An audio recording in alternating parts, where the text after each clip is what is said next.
but I was in New York working on these low budget features, and you would work like crazy for a movie for no pay, and then it would never get released. And I figured, I've got to figure out who's making the movies that I like. And at the time, there were two producers in New York who seemed to be making the movies that I liked. One was Ted Hope and James Schamus, who were doing movies with Ang Lee, and the other was Christine Vachon, who at that point had just made Kids and was in the middle of making I Shot a New Warhol. And I literally showed up at both of their offices, just walked in, and the Good Machine office, which was Ted Hope and James Schamus's office, was already huge, and they had 30 people. But I knocked on the office of Christine's company and walked in, and it was just one room and 3 people and piles of shit everywhere, and movies going on, and said, I want to make movies with you. And she let me start being a production assistant on her films.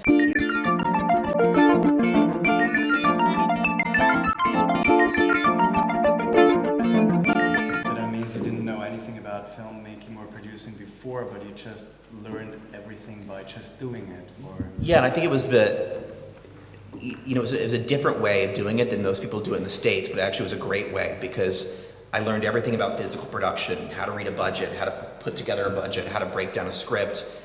I also learned everything about raising money for those type of films, and I learned how to talk to filmmakers, which Christine really stressed, which is a producer's ability to speak the language of story and be able to communicate with a filmmaker. And sort of knowing all 3 of those things, fundraising, financing, physical production, and how to speak to filmmakers, are, I think, the 3 cornerstones of being a good producer. How exactly should we figure, how did you get involved on the creative side? How much were you involved on the physical production? I mean, since we just saw the trailer of Boys Don't Cry, maybe you can tell us a little bit. Are most people here directors or producers, or? They're both, and actors. And actors. Everything here. I mean, I think I can only speak as a producer. The thing that Christine taught me was knowing when a filmmaker sounded like a filmmaker. And at Killer, we were known for taking a lot of first-timers who had no experience or just had a short.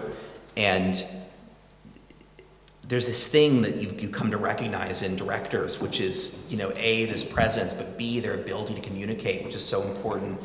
And I remember the way I became friends with Mark Forrester, actually, is that he'd just done a small film called Everything Put Together. There was only a couple $100,000, and it was good, but... Oh, you met him back then? Yeah, I met him at Killer, and Christine and I had lunch with him, and he was so charismatic at lunch, but also spoke with such conviction and was such a good communicator. When we left the lunch, she said, he's going to do very well. He speaks like a filmmaker. And I remember her saying that. It's always been important to me when I meet with directors to think about, does this person sound like a director? Are they going to be able to communicate a vision to a crew? And I don't mean knowing what lens to use, but because I think that's unimportant, actually. The technical stuff, I think actually there's an overimportance put on teaching some directors technical aspects of things, because you can surround a director with a good DP who's going to know, if they say, I want it to look like this photograph, or I want it to have this effect, they'll tell them what lenses to use to get that. But it's more about being able to communicate clearly with people, and it's a really hard skill. And that was one of the biggest things that I learned.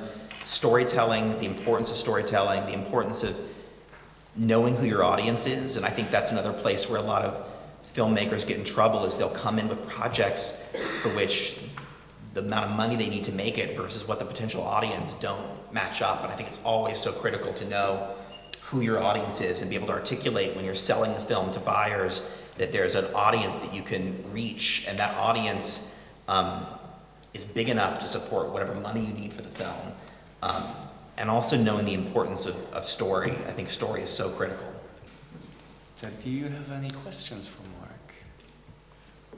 I wonder how I'm a producer and I'm in LA, and I always try to think about, of course, if this is a script I like, I want to do this and I believe in it, but also how did your taste develop, like going from Boys Don't Cry to something like this, where of course it's also something like a financial interest in something like this, but still, like, how do you still stand behind something that is maybe not necessary? What I mean? You think I sold out? No, no, no. No, not at all. But you know, Charming like, is nice, actually. No, it's nice. It's, Yeah. no, it's very nice. There's I no was rape. saying There's no that rape in this movie. I wish like like sometimes I ask myself like how will my taste develop, or what is the right thing to do and not to do. I don't know, I feel like I really love movies. Like I grew up, I don't have a type of movie that I like. Like I love movies and I see every movie that comes out. And because I was this misfit kid in Arkansas, like I would watch like a horror movie and then I would watch a 70s conspiracy thriller and then I would watch The Bad News Bear. I just love movies. And I still find that I can find something to like in almost every movie. There's only a couple movies that I really hate and think like this has no purpose in existing. There's always some aspect that you like about a film. Yeah, and I just feel like it's, and you also know when you've worked on movies, there's this culture in LA where people really want things to fail on some level too. They want things to be bad. I don't know why, because you work so hard. Like I see the people's effort in any movie, and you think about how hard it was to make it, and it's easy to sit watching it later. Well, at the same time, of course, that's the only real. The audience who's not filmmakers doesn't look at the process, they just look at the movie. But I've always loved movies, and I feel like I want to make as many different kind of movies as I can. Certainly, right now I'm focused on building a company, so I'm trying to do both, trying to make films with artistic integrity, and then also trying to make films that have some sort of integrity, but also make money. And it's become harder, but I think there is even though I'm not going to say this is like Boys Don't Cry, it's not going to win an Oscar, there's a slightly subversive element in it that I like in this. I didn't make an incredibly cheery children's movie. I made a children's movie about a kid who's, the movie's about him trying to, I'm not going to pretend like it's, I'm not going to go see it and think it's too edgy, but yeah. It's original. But the biggest thing I think, especially like if you're trying to make it, I wouldn't even focus on, I would just try to do the things you like. And I think the zeitgeist will go like this. And I mean, there were people 10 years ago, 15 years ago, like people who loved horror movies couldn't get arrested. The studios weren't making horror movies anymore in California. If you loved horror movies, you were a horror director, you were unemployable. And now they're the most employable people, and they just had to wait around. But I also feel like, for me, the thing I learned at Killer was just trying to identify talent and just getting involved with talented people, like, trying to identify directors that you think are or writers that you think you can ride their coattails by helping push them forward.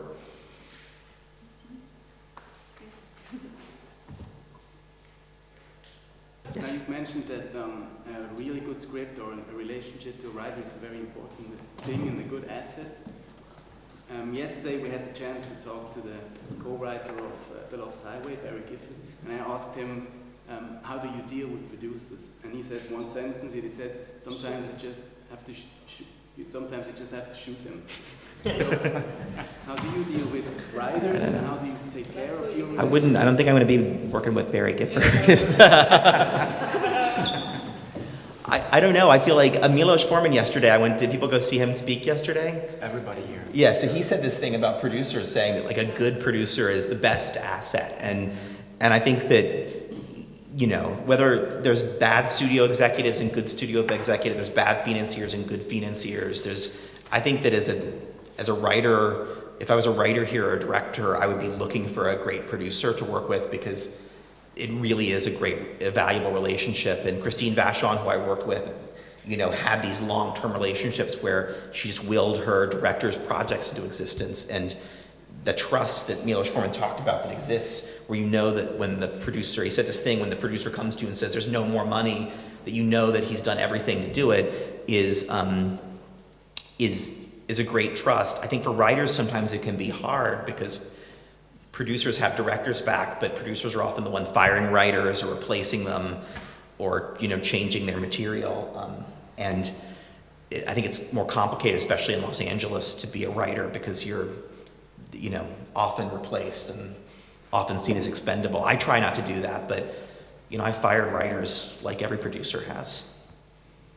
Mark, is there any final word, any final advice for all the young upcoming producers, directors, actors? I just think, there's like I said, the big thing is, I think, to go with your gut, and hopefully you have a good gut, and try to stay on that, even though you know, you may not be, whatever. I mean, I always use the analogy when I went to college, you know, well, this is embarrassing. I have this German tattoo. Does anybody know what this is? It's the Einstein Neubauten tattoo. It was this German band in the 80s, this avant-garde band where they sawed through their instruments and, you know, they did all these art rock performances, and they were really huge in America. And when I got to college, like all that sort of, you know, European music was considered to be, people would make fun of my tattoo. They would make fun of the tattoo because, you know, they'd say, oh, you like that weird German band, you know, you must like synthesizer music and blah, blah, blah. And it was when Pavement was really popular.